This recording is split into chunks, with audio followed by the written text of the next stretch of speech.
What if I told you that the most shocking moment in WWE history wasn't just about betrayal, it was about the birth of an entirely new dynasty? That what went down after Monday Night Raw on August 17th might have just rewritten the entire future of professional wrestling as we know it. Before we get into this, make sure you hit that subscribe button and turn on notifications for Wrestle Breakdown. Let me take you back to Buffalo, New York, where the KeyBank Center witnessed something that will be talked about for generations. The stage was set for what should have been a simple family reunion. Instead, we got a revolution.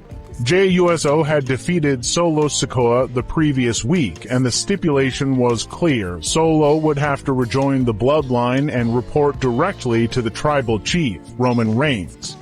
But nothing, and I mean absolutely nothing, went according to plan.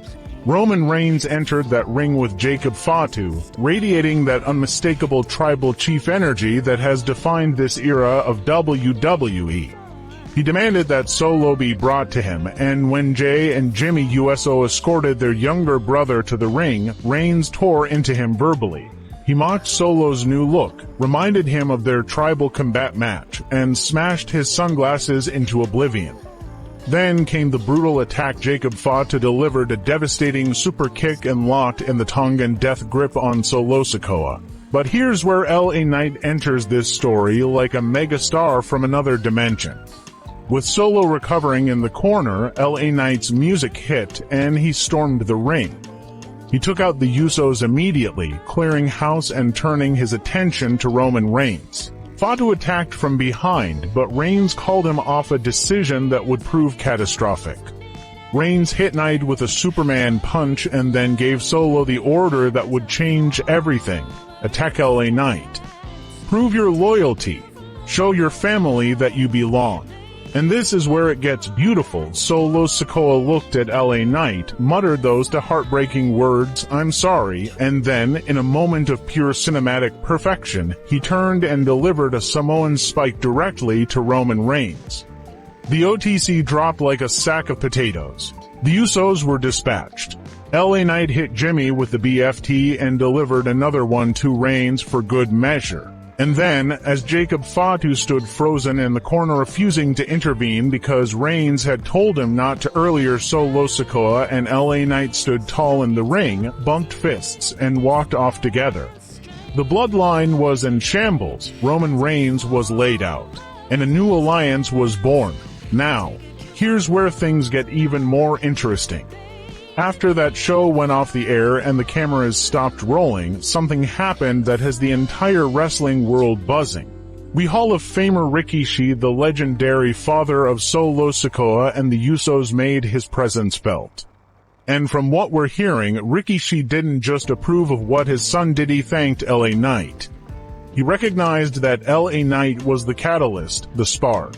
The megastar who gave Solo the courage to finally stand up to the tribal chief once and for all. Sources indicate that Rikishi, who has been very vocal on his Off the Top podcast about the Bloodline's direction, sees this as a pivotal moment. He's been open about the possibility of returning to WWE in a Wiseman role, and now the stars are aligning in ways nobody could have predicted. Think about it, Rikishi as the Wiseman of a new Bloodline. Solo Sikoa breaking free from Roman's tyranny. LA Knight as the megastar ally who helped make it all happen. This isn't just a story anymore, this is history in the making. The seeds have been planted, the foundation has been laid. We're looking at the potential birth of an entirely new era in WWE, one where Roman Reigns no longer holds absolute power over the Inoue family, where Solo Sikoa charts his own destiny, and where LA Knight cements himself as the biggest star in the industry.